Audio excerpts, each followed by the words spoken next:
pun rasa macam tak tidur malam dia. Rupanya orang masjid ni Allah jadikan dia VVIP. Tuan-tuan semua VVIP. Betul. Budak tepi jalan, saya jumpa budak kat kelab pukul 3 pagi, dia keluar mabuk 8 orang. Semua bertatu-tatu, umur 20 sampai 30 orang. Di lintas jalan melompat. Saya pun cakap, adik boleh minta masa sikit, saya nak cakap-cakap agama. Adik semua ni Allah sayang.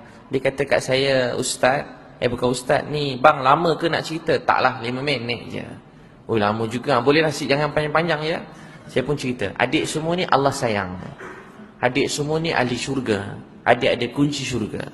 Adik semua, kalau Allah tak sayang, kita tak bertemu tengah malam ni sebut nama di depan kelab malam. Jadi adik semua Allah sayang, ahli syurga. Dia orang kata, tak ustaz, kami ahli neraka. Kami ni dajjal. Dia ceramah diri sendiri. Kami ni syaitan. Kami ni tak guna. Semua orang kata kami tak guna. Minum arak, main judi, main perempuan, duit judi bagi mak makan. Soalan lebih kurang sama semua sekali. Itu memang biasa. Tak pernah mandi wajib. Ustaz, Tuhan mana terima kami?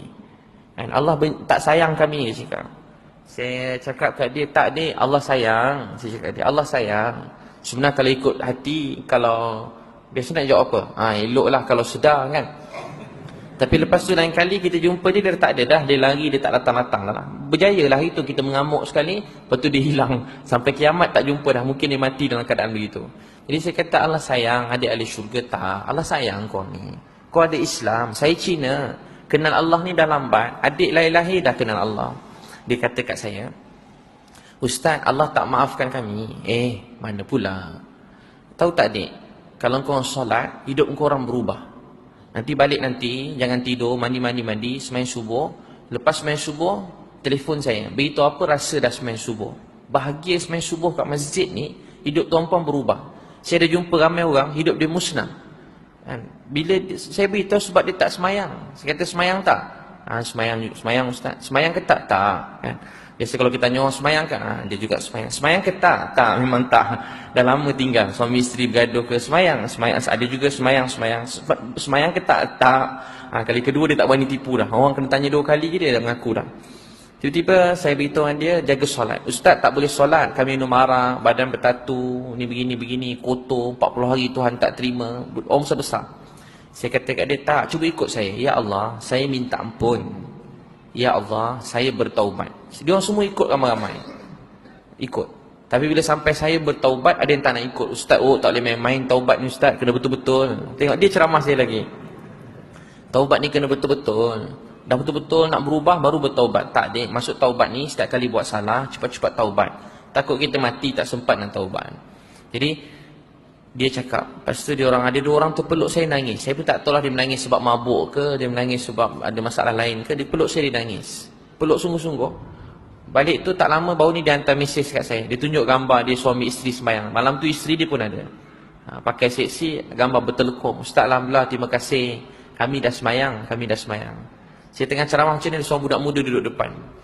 Saya ceramah dengan satu orang Tan Sri sebelah saya. Tan Sri banyak baik-baik. Seorang ni ujian untuk dia. Ujian ke anak dia kan. Seorang duduk sebelah saya, ceramah dengan saya. Tiba-tiba anak dia kat depan peluk, nangis. Ke ada malam ni? Tak ada. Dia kata, ustaz dah 3 malam, 3 kali ustaz jumpa saya. Saya duduk kat tepi jalan, yang ustaz nampak pakai topi, pakai cuci tindik kat hidung, pakai boot besar, tidur kat jambatan. 3 kali saya lari rumah. 3 kali ustaz jumpa saya. 3 kali ustaz jumpa saya. Tapi kalau tengah malam dia jadi sedih. Tuan-puan nak sampai hati nak tengok. Ada rasa nak tengok tak? Tengok budak-budak keluar kelab malam 2-3 pagi, minum arak, mabuk. Ada rasa hati teringin nak tengok yang lain-lain? Tak ada. Ada hati rasa nak tengok anak muda hancurkan hidup dia sampai bila? Macam anak-anak kita. Esok anak perempuan kita besar, macam budak-budak ni juga. Anak lelaki kita besar, macam anak-anak ni. Jadi tuan-puan sekalian, dia mengucap. Bila dia mengucap, ada boyfriend dekat sebelah. Lepas mengucap dia nangis. Dia peluk boyfriend dia. Tapi dia tak tahu apa-apa lagi. Tapi dia nangis. Saya nak cerita dia nangis. Dia peluk boyfriend dekat sebelah. Dia nangis. Saya nak beritahu tuan-puan sekalian. Saya jumpa mana-mana orang. Bila kali pertama dia ucap syahadah. Walaupun dia ketawa sikit lepas tu kadang-kadang. Tapi air mata dia bergenang sedih. Dia bahagia. Dia bahagia. Dan bahagia jadi orang Islam.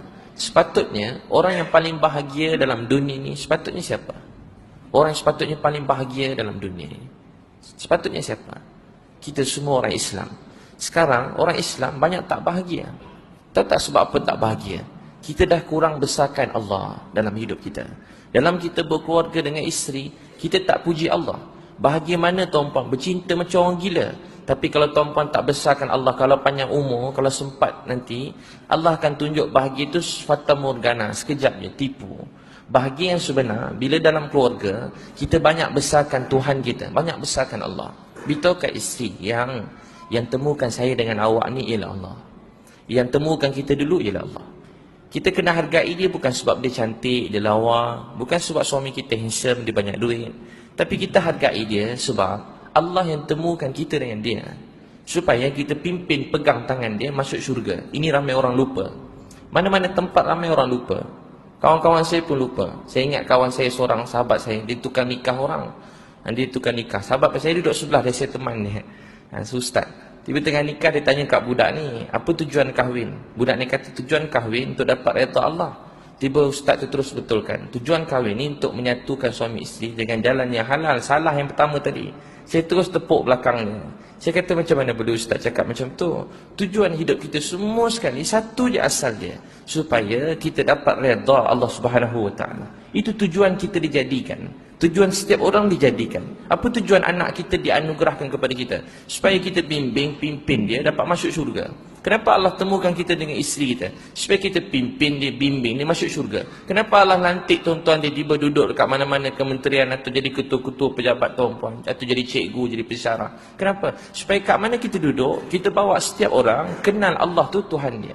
Itu tujuan yang pertama sebelum tujuan-tujuan yang lain. Tuan-tuan dan puan-puan sekalian, untuk itu kalau kita kenal Allah, kita bahagia. Nabi SAW pernah sekali orang Badui nak balik kampung dia. Dia nak balik kampung.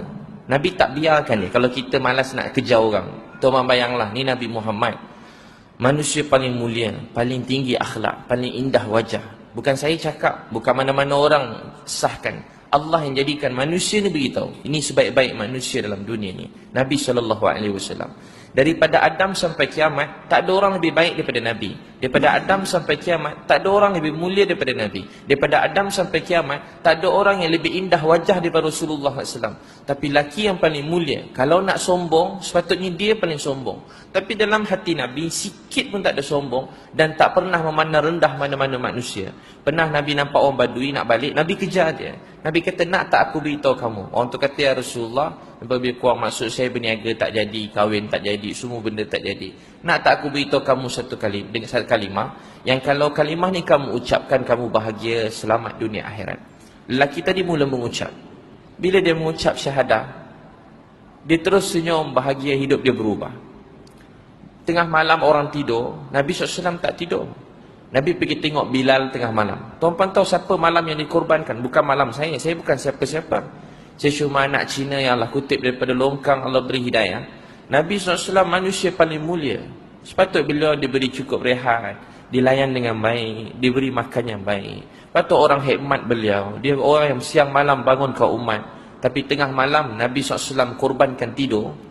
Nabi korbankan tidur tengah malam.